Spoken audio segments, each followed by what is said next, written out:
6 ঘন্টা বন্ধ থাকার পর চালু হলো সামাজিক যোগাযোগ মাধ্যম ফেসবুক। একই সময় ফেসবুকের মালিকানাধীন ইনস্টাগ্রাম ও হোয়াটসঅ্যাপের সেবাও পুনরায় চালু হয়। সোমবার রাত 10:45টার পর থেকেই হঠাৎ করে বিশ্বের অন্যান্য দেশের মতো বাংলাদেশ থেকেও মোবাইল ও কম্পিউটারে মাধ্যমে সামাজিক যোগাযোগ মাধ্যম ফেসবুক, ইনস্টাগ্রাম ও হোয়াটসঅ্যাপ প্রবেশ করা যাচ্ছিল না। ব্যবহারকারীরা ফেসবুকে প্রবেশের পর এর বা ব্রাউজারে কানেক্ট হচ্ছে না বলে তাদের ডিভাইসের পর্দায় ভেসে ওঠে। পরবর্তীতে 4:30টার পরে সাইটগুলো ফিরে আসতে শুরু করে। জানা যায়, সাময়িক ও এই সংকটে $6 বিলিয়ন ক্ষতি হয়েছে ফেসবুকের প্রতিষ্ঠাতা মার্ক জুকারবার্গের। বাংলাদেশি মুদ্রায় যার পরিমাণ 51,412 কোটি টাকারও বেশি।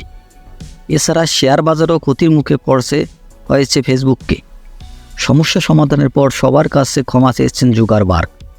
ফেসবুককে এক পোস্টে তিনি বলেন, ফেসবুক, ইনস্টাগ্রাম, হোয়াটসঅ্যাপ এবং মেসেঞ্জার এখন অনলাইনে ফিরে এসেছে। আজকের এই সমস্যার জন্য দুঃখিত। আমি জানি যে আপনি আমাদের যত্নশীল ব্যক্তিদের সাথে সংযুক্ত থাকার জন্য আমাদের পরিষেবার উপর কতটা নির্ভর করেন।